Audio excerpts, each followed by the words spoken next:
Mindfulness. Defined. Knowing precisely what mindfulness is and what it's not. In recent years, the world has been awash in a flood of books, articles, teachings, and courses that promote two theories about the practice of mindfulness, sati. The first theory is that the Buddha employed the term mindfulness to mean bare attention, a state of pure receptivity, non-reactive, non-judging, non-interfering, toward physical and mental phenomena as they make contact with the six senses, counting the mind as the sixth.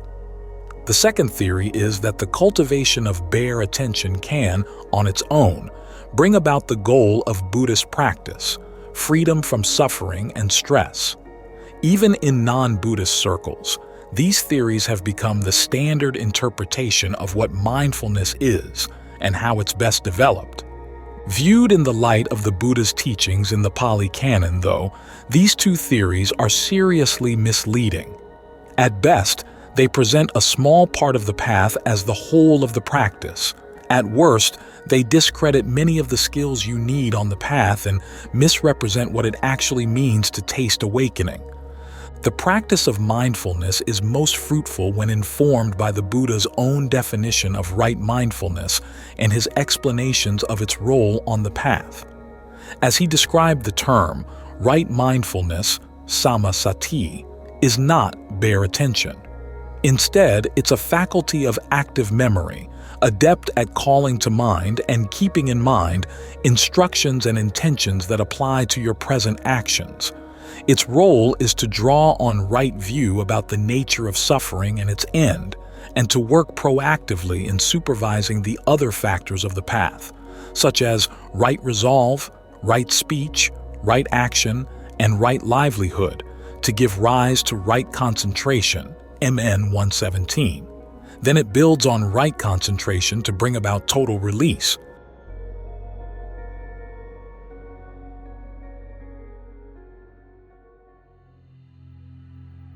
Chapter 1. Knowing precisely what mindfulness is and what it's not.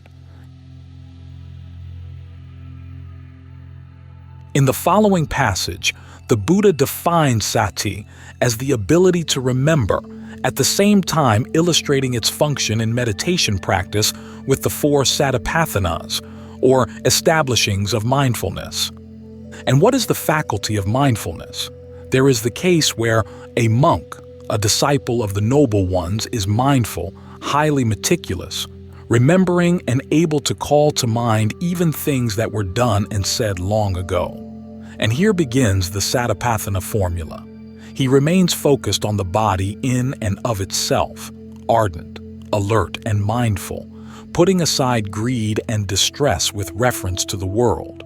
He remains focused on feelings in and of themselves, the mind in and of itself, mental qualities in and of themselves, ardent, alert, and mindful, putting aside greed and distress with reference to the world. SN 48, 10. The most extensive discussion of the Satipathanas, DN 22, starts with instructions to be ever mindful of the breath. But as the Satipatthana formula shows, mindfulness isn't the only quality you need to bring to the breath. You must also be alert and ardent. The Pali word for alertness, sampajanya, is another term that's often misunderstood. It doesn't mean comprehending or being choicelessly aware of the present, as it's sometimes defined. Examples in the canon shows that sampajanya means being aware of what you're doing, as you're doing it, in the activities of the body and mind. After all, if you're going to gain insight into how you're causing suffering, your awareness of the present has to be focused on what you're actually doing. If you're just mindful of lessons from the past or broadly receptive to everything happening in the present, you won't see cause and effect in action. This is why mindfulness always has to be paired with alertness as you meditate. Ardency, atapa, means being intent on what you're doing, trying your best to do it skillfully. This doesn't mean that you have to keep straining and sweating all the time. just that you're persistent in developing skillful habits and abandoning unskillful ones. That, in fact, is the role of right effort, the factor in the path that immediately precedes right mindfulness. Mindfulness fosters that effort by remembering what's skillful and not, and recalling your need to keep trying to be skillful. Mindfulness, alertness, and ardency. Mindfulness, alertness, and ardency get their guidance from what the Buddha called yoniso manasikara, appropriate attention. Notice, that's appropriate attention, not bare attention. No act of attention is ever bare.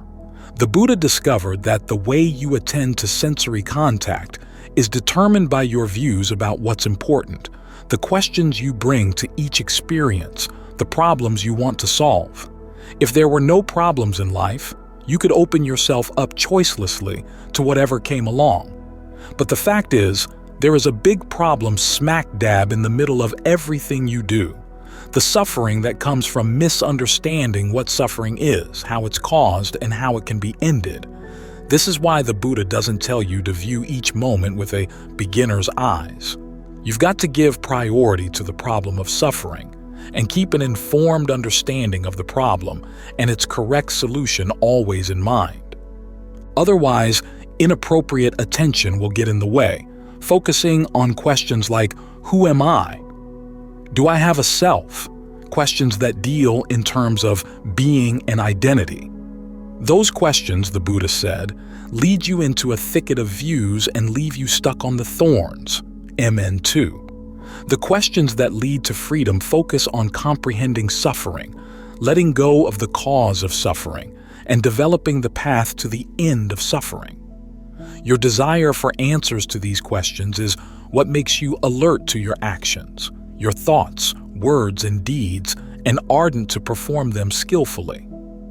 Mindfulness, then, is what keeps the perspective of appropriate attention in mind. Modern psychological research has shown that attention comes in discrete moments. You can be attentive to something for only a very short period of time, and then you have to remind yourself, moment after moment, to return to it if you want to keep on being attentive. In other words, continuous attention, the type that can see connections between cause and effect over time, has to be stitched together from short intervals.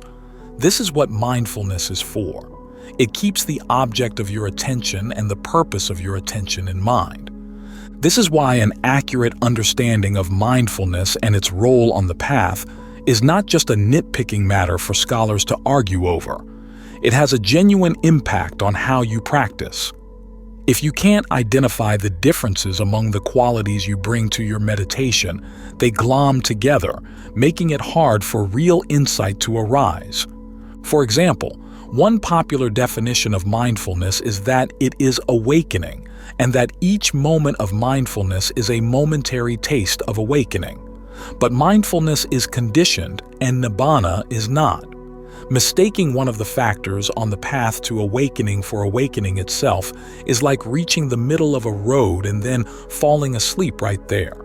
You never get to the end of the road, and in the meantime, you'll get run over by aging, illness, and death.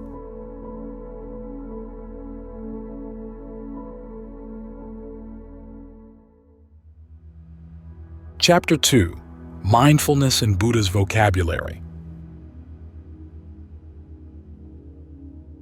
Other contemporary definitions of mindfulness may avoid the mistake of confusing mindfulness with awakening, but they still confuse it with qualities that sometimes are and sometimes aren't useful on the path.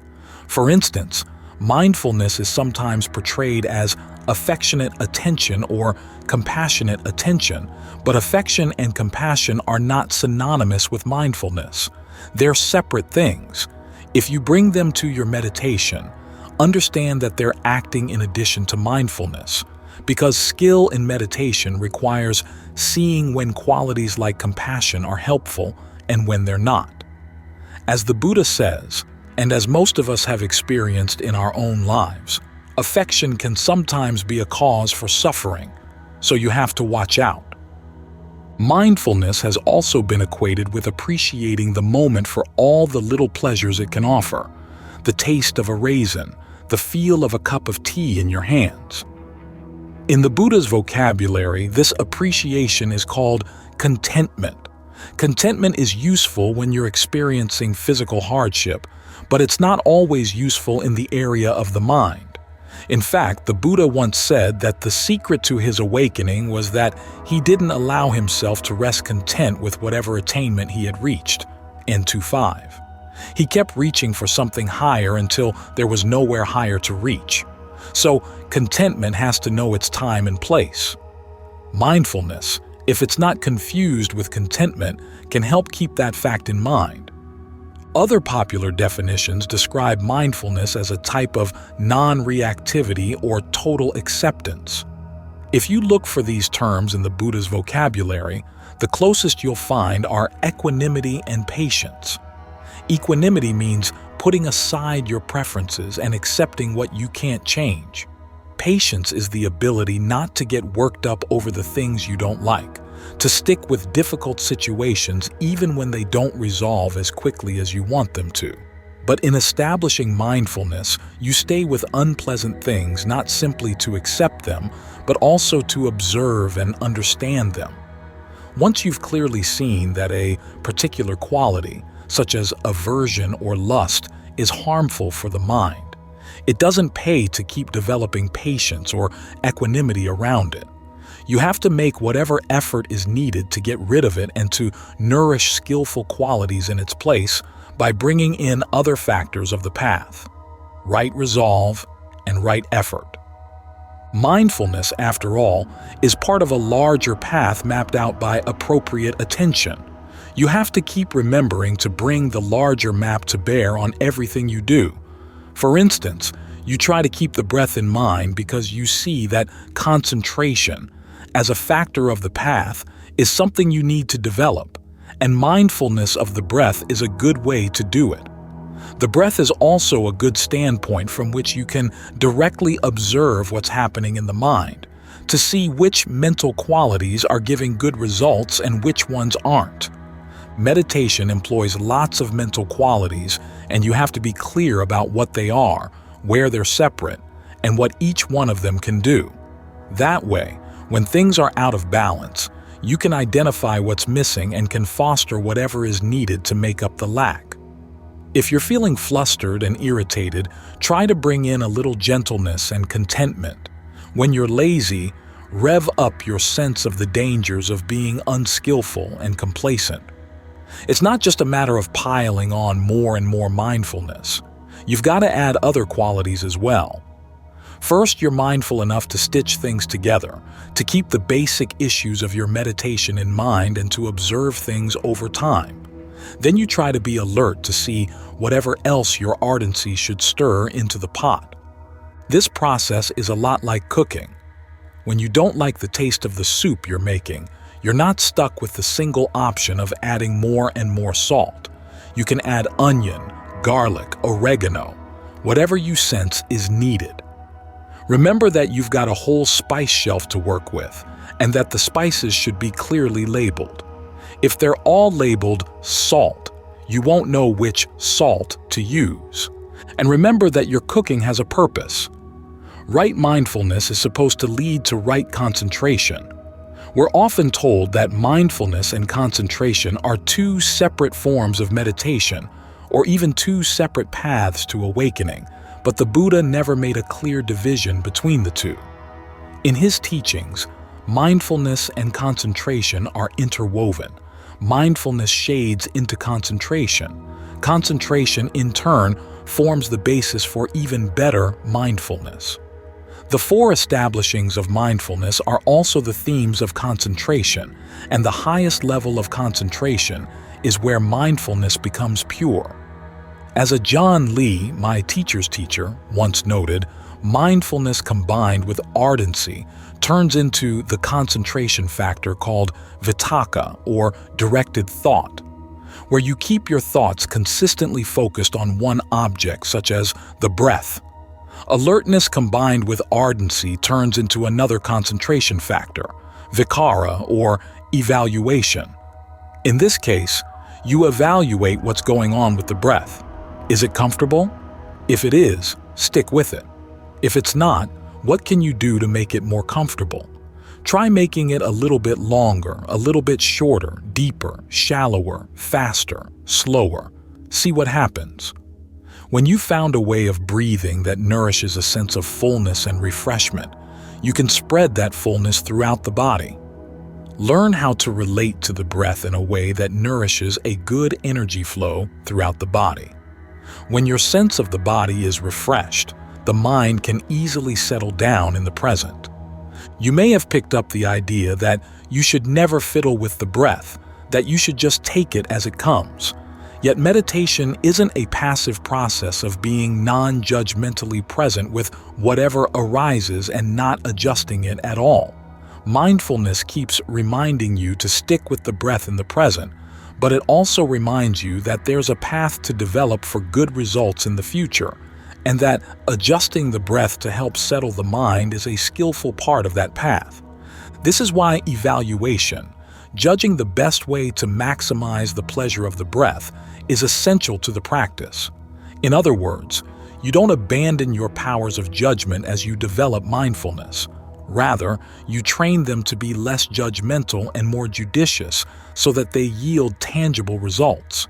When the breath becomes really full and refreshing throughout the body, you can drop the evaluation and simply be one with the breath. This sense of oneness is also sometimes called mindfulness, in a literal sense. Mindfulness, a sense of oneness pervading the entire range of your awareness. You're at one with whatever you focus on, at one with whatever you do. There's no separate you at all. This is a type of mindfulness that's easy to confuse with awakening because it can seem so liberating. But in the Buddha's vocabulary, it's neither mindfulness nor awakening. He calls it by a technical name, Cetaso Ekodibhava, unification of awareness. In the 9 levels of concentration attainments, this is a factor that's present from the 2nd level, the 2nd jhana, up to the 6th, the infinitude of consciousness. It's abandoned on the 7th level, when the mind needs to drop the oneness to reach the dimension of nothingness. So, oneness isn't even the ultimate in concentration, much less awakening. Which means that there's still more work for your mindfulness, alertness, and ardency to do. Mindfulness reminds you that no matter how wonderful this sense of oneness is, you still haven't solved the problem of suffering.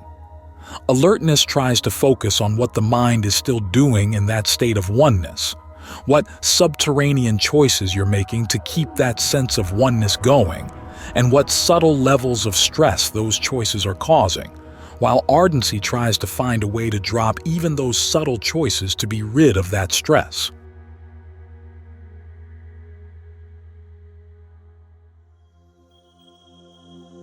Chapter 3. Conclusion. So even this sense of oneness is a means to a higher end. You bring the mind to a solid state of oneness in order to drop your habitual ways of dividing up experience into me versus not me, but you don't stop there. You then take that oneness and keep subjecting it to all the factors of the path. That's when the activities underlying the oneness become clearly distinct. Ajahn Lee uses the image of ore in a rock. Staying with the sense of oneness is like resting content with the knowledge that there's tin, silver, and gold in your rock. If that's all you do, you'll never get any use from those metals. But if you heat the rock to their different melting points, they'll separate out on their own. Only then will you benefit from them. Liberating insight comes from testing and experimenting. This is how we learn about the world to begin with.